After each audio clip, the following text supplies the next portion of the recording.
Ladies and gentlemen, hello and welcome to this very special Transformers The Last Night fan event!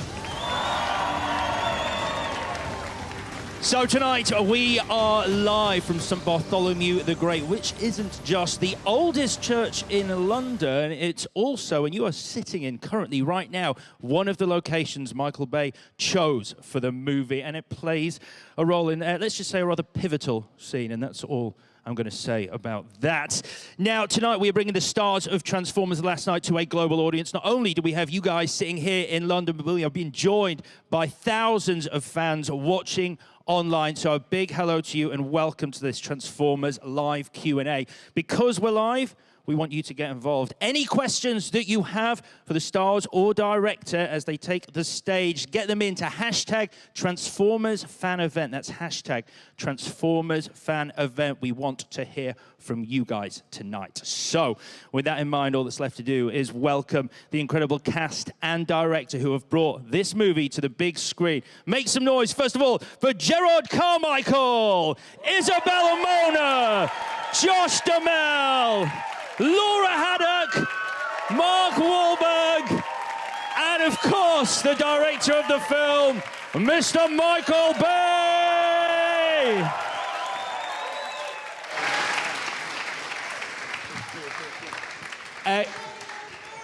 Guys, wonderful to have you here. Thank you very much for being here.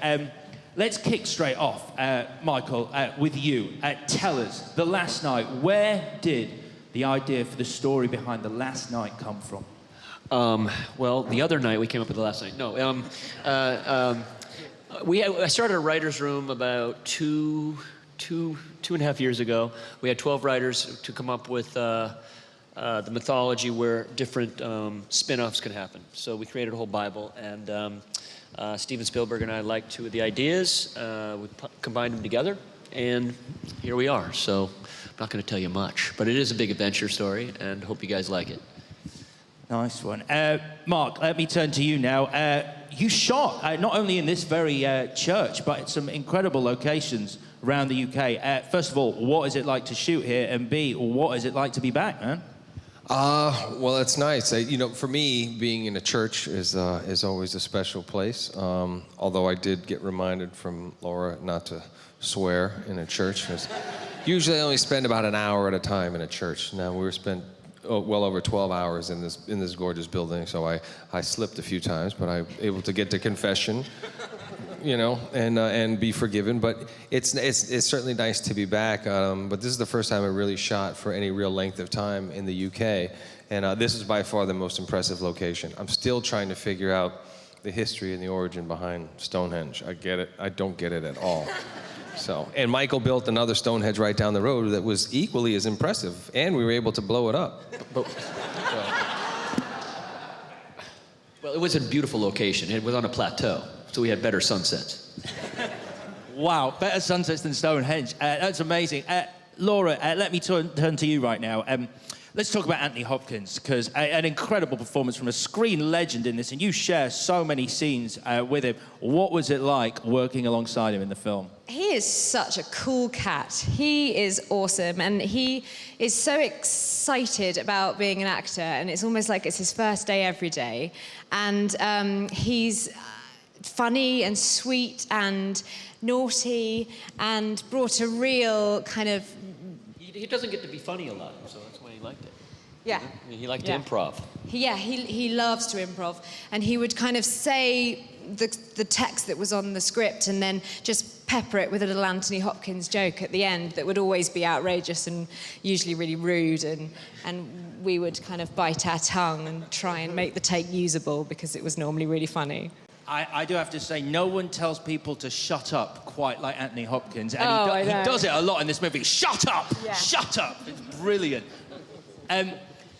Let's do a quick shout out to getting some reactions in from you guys. Once again, if you want to get in touch with our cast, or indeed Mr. Michael Bay, it's hashtag Transformers Fan Event. That's hashtag Transformers Fan Event. We want to hear from you. Let's turn to some of the questions that have been coming in already online for you guys. This is one for everyone, and this is from @BeyondEnder from Slovenia. Thank you for your question. If you were a Transformer, would you be an Autobot or a Decepticon, and why? Gerard, I'm going to start with you down that end. Autobot and Decepticon. You're just admiring the church. I mean, I think this church is older than religion. Like, I think it's like, it used to, and is there a dead person in here? Are we just like plugging a film in front of a dead saint? They're knights buried. Oh, okay.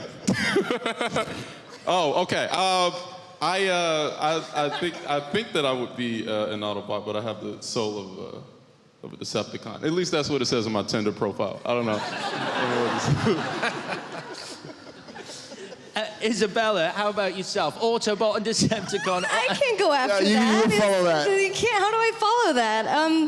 I think I look like a Megatron. Yeah. Yeah? Yeah.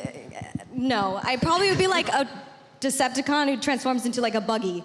Like the really small ones that you feel claustrophobic in. Very small, yes. You just make sure you're never on Tinder. That's all I care about. Oh my God, wait, we have to go back to that though. Mark Wahlberg and when he thinks I'm talking to boys, we have to go back to that. What? He gets very defensive. I brought a friend to set from my hometown, and he's just a guy friend. You know, we're allowed to have guy friends. But he comes back to my trailer, and he looks really scared. And I'm like, why do you look scared? He's like, Mark Wahlberg doesn't like me at all. I'm like, why? And he's like, I walked out of your trailer, I waved to him, and he gave me this death look. And I think it's because I was walking out of your trailer. I'm like, yeah, that sounds like Mark. He didn't like me talking to boys. Well, he's lucky he didn't get this 10.5 Timberland in his behind. That's next. Okay, after you're 18, we'll have some discussions about maybe holding hands. Josh, over to you. Autobot, Decepticon, and indeed why? Autobot or Decepticon, you know, the Decepticons are obviously a lot more fun, a lot more destructive. They die quicker. No, I don't know. I have a. It's such a difficult question because, you know, I don't want to be defined by either. I mean, obviously I'm going to say that I want to be an Autobot, but I probably behave like a Decepticon on Tinder. I don't have a Tinder account. I'm just Girls kidding. like Decepticons, man. I'm telling you. No, but the truth is, I have a 69 Camaro, yellow with the black pinstripes, that my son thinks is Bumblebee. He actually thinks is Bumblebee. He's waiting for it to transform. So, for that, I guess I have an affinity for the Autobots. I think you have to after that. That's incredible. Are you gonna tell him one day, or are you just gonna keep going? I mean, No, I'll let him keep believing it. Yep. It's not like when he's like 20 and he's still. It's like Santa Claus, you know. He'll figure it out when he figures it out. Yeah, good. Laura, Autobot, Decepticon. Maybe like the love child of an Autobot and a Decepticon. They like hook up and it's weird and nobody is really on board with it. Then they have a kid and that was me. Wow. Yeah. That is some. And I'm either my first car, which is a Peugeot 206 that only got to 30 miles per hour. And I used to literally drive up and down from Newcastle. It used to take me 5 days. Or a Mustang. I'd go with the Mustang, just speaking like abstract, but yeah. Mark, how about yourself? Newcastle, is that where you said the girls don't wear clothes in the winter? It is, babe, yeah. She was always like, oh, nobody wears clothing here in the wintertime. They're like, it's a big party place. I'm like, really? I don't see anybody. Well, we're in the middle of nowhere. But me, whatever Michael Bay tells me. Michael, both for yourself and I guess for Mark. No, it's going to be different. There's this thing called the headmaster named Cogman. He actually played this organ right here. I think I'd like to be Cogman's brother. Cogman is a great new character. He's a psychopath. Yeah. I mean, properly unhinged. He's brilliant. He must have been a fun character. And Jim Carter is the voice of Cogman, so it's really weird. It's like Downton Abbey meets Transformers. Well, everybody loved Cogman except for me. Yeah. You didn't love Cogman? It's tortured me the whole time. He does. It's great to watch, though. Michael, this is coming for you from Paul Burney, who's in Dublin. Paul, thank you for your question. Michael Bay, and this is a big one. Is this really your last Transformers movie? Yeah, it is. It is. No, I just wanted to set this one up and leave it to, I don't know, someone else to take this beast on, you know? It's been a good run. You are way too young, all right? So you're 100% on that. Well, Never say 100%. I mean, never say never, but I mean, you know, yeah, right now, no, for sure. Yeah? It's Yeah, over. we were a It's nightmare. over. What? You said that after the second one. What? You said that after Transformer number 2. Yeah, I did. All right, we've got another question come in. This is from Nicholas on Facebook, who is in France. Thank you for your question, Nicholas. Again, this is for one for everyone, the cast at least. Do you have anything in common with the character you play in The Last Night? Mark, inventor, Cade Yeager. Anything in common with Cade? Well, I'd like to say that I'm pretty much game for anything. You know, when I commit to doing something, I usually like to see it through to the end. So yeah, there's certain things, and I've got a temper.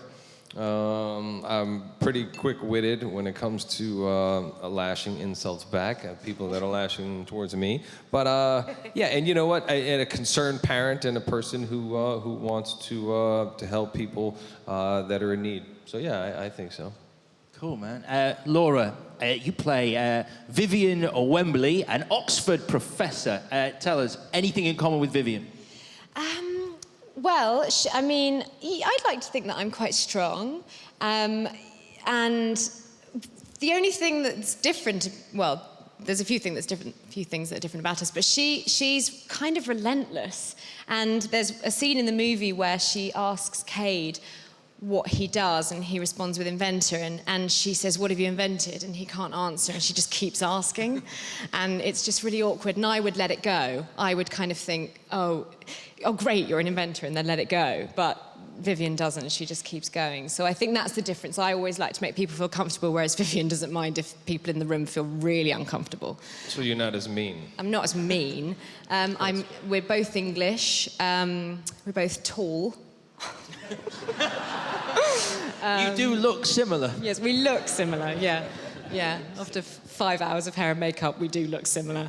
Yeah, I mean, no, listen, I loved her fight or flight, and I think that I would like to think that I'm like that as well, that if I'm set a challenge, then I would see that challenge through until I, potentially save the world. That's good. That is Who knows? That's a good bucket list right there. Josh, William Lennox, he's a badass. I don't really know much about William Lennox other than he just shoots guns and fires orders off at people. I remember I had a daughter in the first one. I think I left her to go fight Decepticons. He's got to read the script. I mean, it's really all I know. But I will say that this guy it's been a lot of fun to play because I'm right in the middle of the action, a lot of gunfire. You would come to the set, you were like, you love doing this, with the waves and all that. I really do love playing this character because I am right in the middle of it, All the crazy stuff that happens in this movie. He was about to say all the crazies All the stuff that happens, I'm right in the middle of it. So I've had a lot of fun making these movies, and so am I like William Lennox? I guess so in some ways, but I don't really know much about him other than I just fight Decepticons. Thank you. Yeah. Isabella, how much are you like Isabella? I'd say we're very similar. The name, which is a complete coincidence, by the way. I'm nothing like the Isabellas with 2 L's. Mine is with 1 L.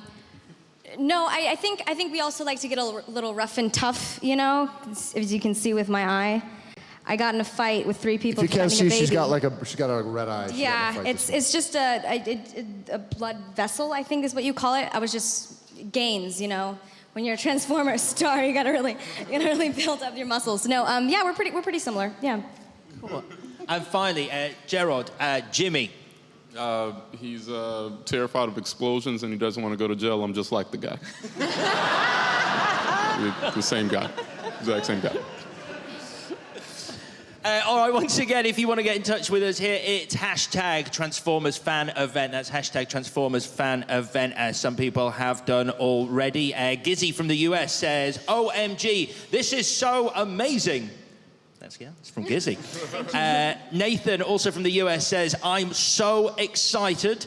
And Vimal from Poland says, don't stop making Transformers. So that's a command right there.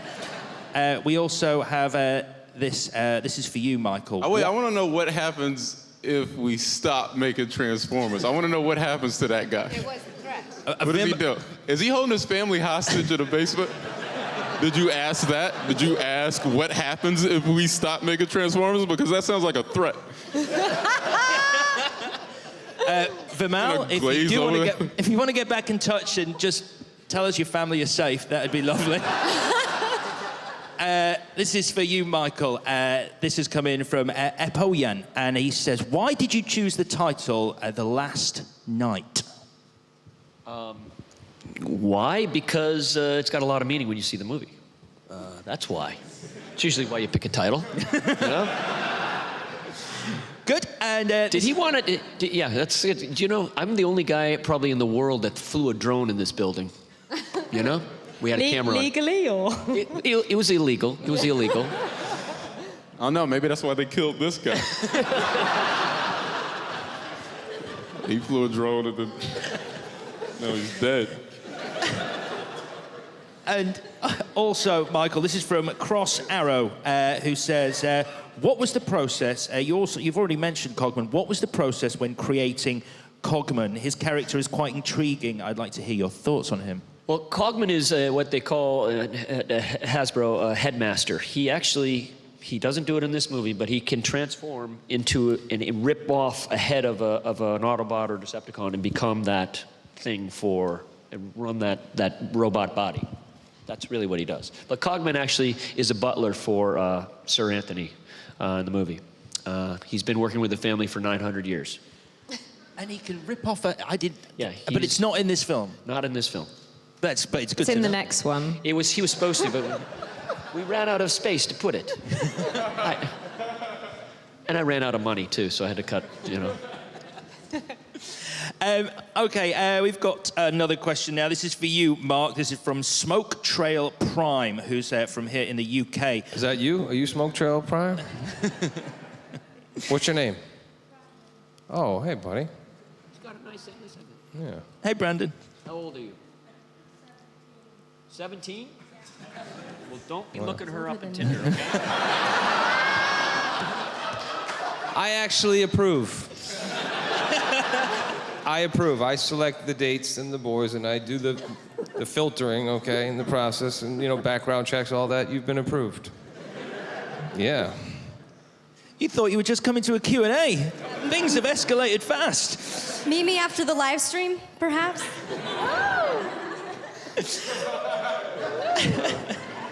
This just became blind date. Or maybe on the live stream. No, okay. It just get weird. I didn't mean to get weird. I'm sorry. I was gonna go back to stare at this dead guy. What was the question? So, as I was saying, Smoke Trail Prime says, Mark, did you need to be trained with a sword before actually using one in The Last Night? Because there's that badass scene where you've got a sword. I told Michael, I said, dude, I carry swords all the time. I said, relax. And then they put that thing in my hand. It's about 50 pounds. I'm like, oh my God, we're gonna swing this thing? So we kind of did on-the-job training. Which I wish I'd have done a little more homework to prepare. 'Cause I pride myself on being prepared, so. Yeah, I didn't want to look like I had never held a sword before. Does it feel as cool as it looks? Because it kind of looks cool holding a massive sword like that. Well, if you had a massive sword, you'd know. That's on you. That's not on me. You're making up your own jokes now. Have you seen Daddy's Home? I found that it got in the way. Woo! It is hot in here. Laura, this is coming from Alicia JPS from Newcastle, who says, what was it like shooting in the different places in England? Awesome. Michael took us on he was like our tour guide, and he took us on a tour of the UK, and just anywhere that was on the list of places to go, we seemed to go, and I was about to say blow up, but we didn't. It was amazing. What was your favourite location? Had you been to a lot of them before, obviously, coming from the UK? No. We went to... No, I love that accent. I love it. No, we went to multiple different castles and quarries, and Stonehenge was really cool. Going there. The real one or the built one, or both of them? They were both cool. They were both cool. Excellent. I will admit, Churchill's house, Blenheim Palace. Well, we did an explosion there, and we won't be allowed. I've got it on my video. There's a top little teeny window that survived World War II. I blew it out. Original glass. I blew it out. I've got it right here on my video. It's pretty sad. I think that's called evidence. Wow.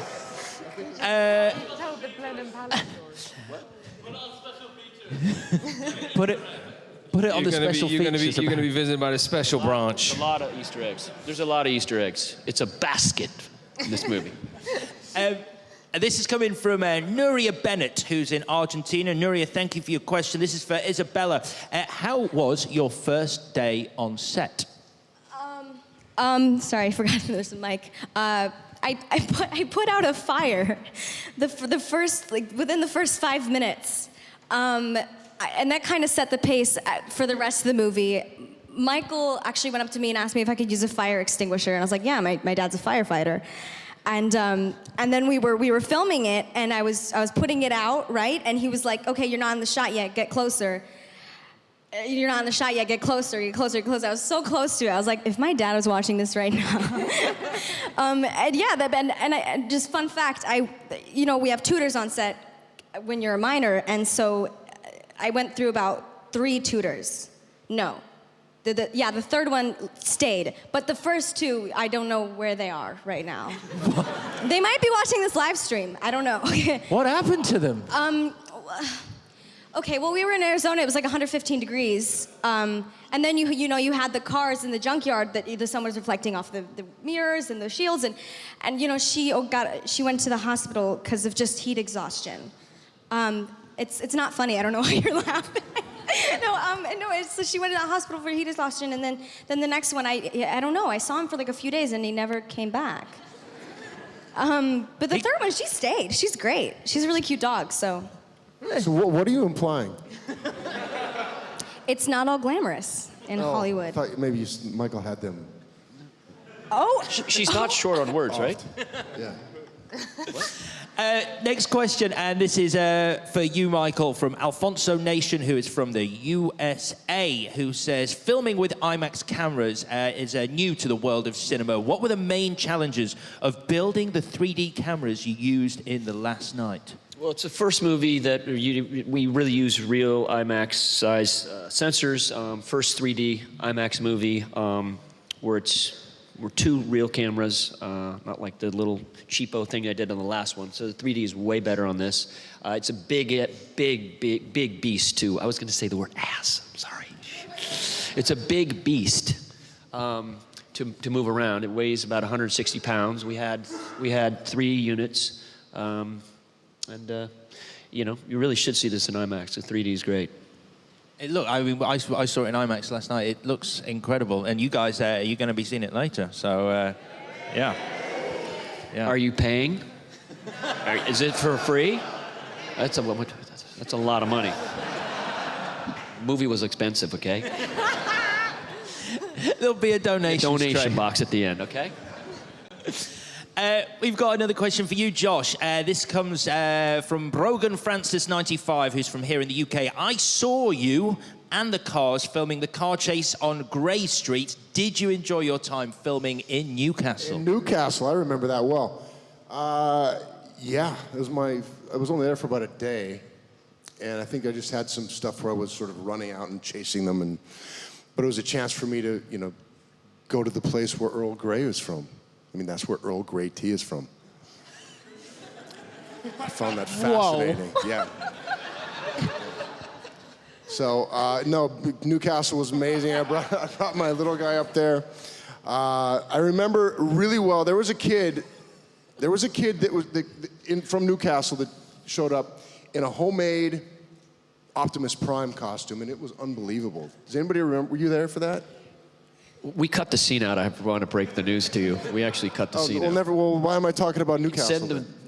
I don't know. I don't even think I was in it. I actually think I went up to Newcastle and didn't shoot anything. That happened a lot. But it was a beautiful city, and I got to see where Sir Earl Grey was from, so that was important.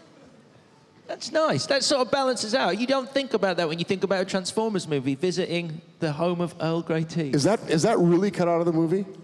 I made a 3-day trip to Newcastle and never made the movie? Yeah, that's correct. You know, the ball bounces. Am I in this movie? Yes, you're in this movie.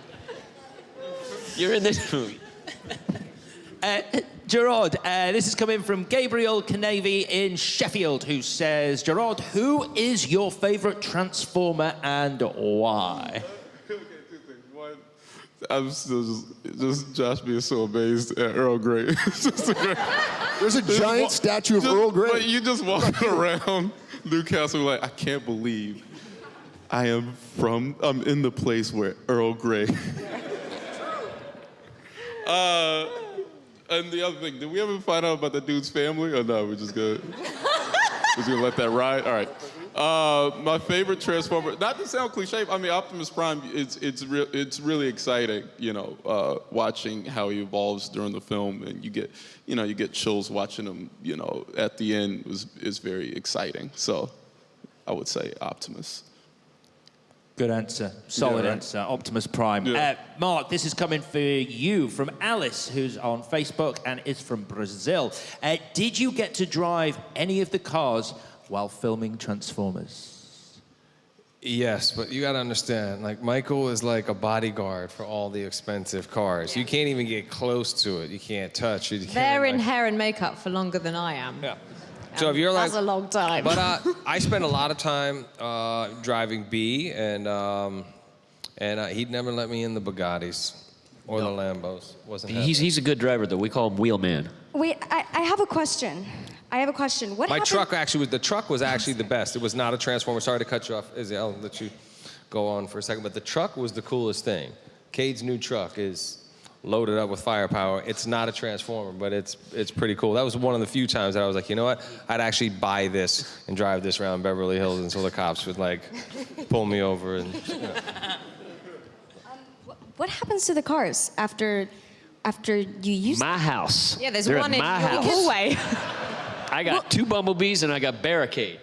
It's just that I'm getting my license soon, so I mean. Yeah, no. That's not happening. Is that why you're so protective of the cars? Because they're coming home? No, a lot of them are prototypes, seriously, and they look real, but they're expensive and delicate, you know, and fast. Did any of them get? Oh, what, have you seen my movies? Yeah. Yeah. We destroy cars. This is from Luca, who's in Mexico, and he asks on Facebook, and this is for Isabella and Laura. What was your favorite part of playing such strong female characters? I'll start with you, Isabella. Okay. I mean, I gotta say, when it comes to strong female character, I think that I like that any strong male character would do the same. You know, just go straight into battle, you know, head first. I mean, our characters were fighting with the Navy SEALs. We were doing the same stuff, fighting for the same cause. And I think that's all that there is to be said. I mean, just equality, man. Laura? Agreed, gender neutral. What I was doing, Mark was doing, and what Mark was doing, I was doing. I was sometimes doing it backwards and in heels. So, right? No,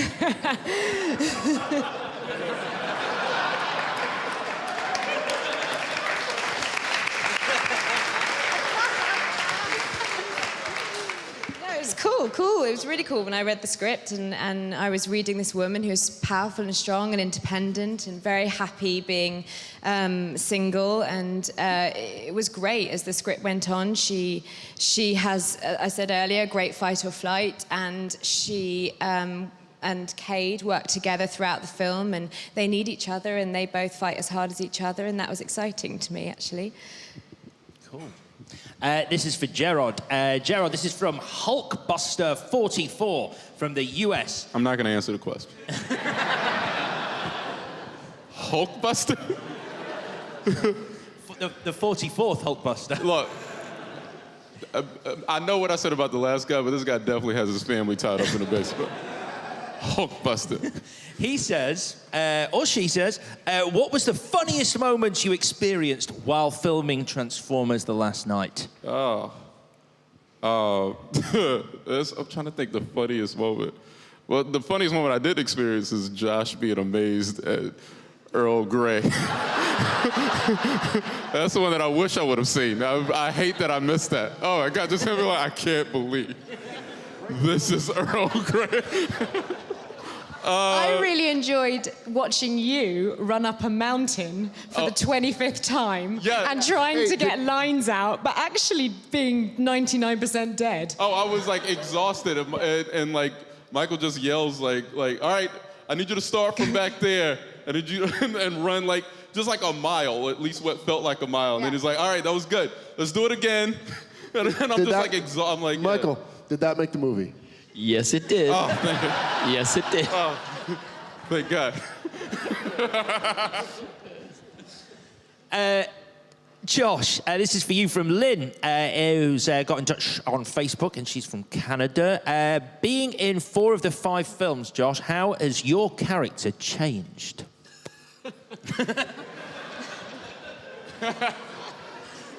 He started off drinking coffee and now he drinks tea.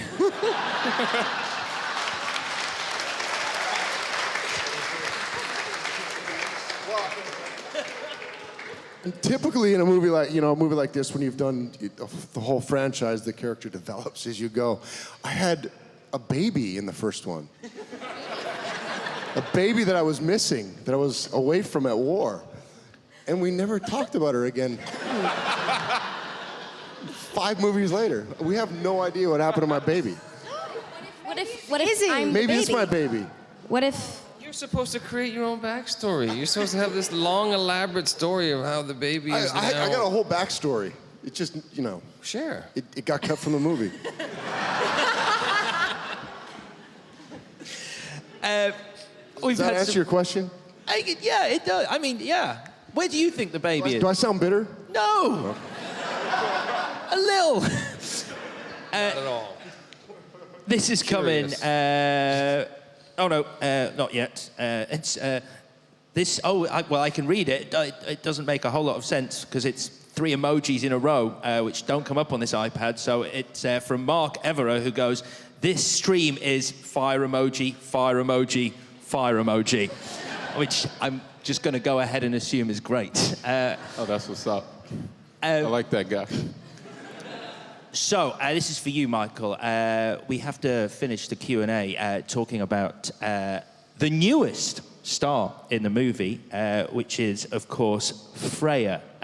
Tell us a little bit about Freya and who Freya is a dog. I'm a huge dog lover, and I saw a news article that was over here when I was in the States, reading at night, and I'm like, it was the loneliest dog in all of England. And they had 18,000 people come visit this dog. The dog, it was a pit bull, 6 years old, had epilepsy. She's cute, but no one wanted her. So I decided to call the kennel where the dog was going to stay, and I said, let's just give this dog a part in Transformers. And it made every talk show here. It made it to the States even. And dog was adopted by this nice gentleman, and the deal was he adopted the dog, and the dog acted in the movie with Anthony Hopkins. And Anthony Hopkins, the dog was fantastic, all right? And Tony, we call him Tony. Tony loved the dog, and so working with an Oscar-winning actor. It's a good story, huh? Huh? It's a beautiful story, and what's very exciting is on Sunday at the... The dog died, though. No, What? I'm kidding. I'm kidding. I'm kidding. I'm kidding. You're not kidding.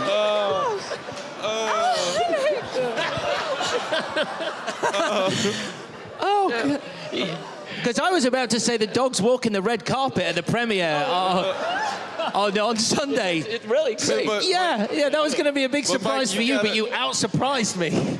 Mike, you guys, is a girl here. Everything you said is just destroying her. Like, I'm sorry. When I'm you sorry. blew out the window, she was hurt, and it's like the dog is dead, and she's like, oh my God. It's like just destroying her.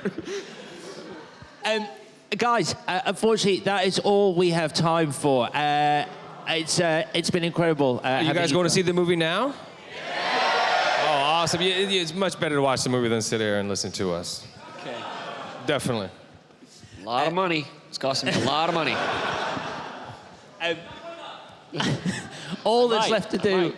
is to thank our wonderful cast and director. Let's hear it for Gerard Carmichael, Isabella Mona, Josh Duhamel, Laura Haddock, Mark Wahlberg, and of course, Mr. Michael Bay. You'll want to see the movie when it hits cinemas.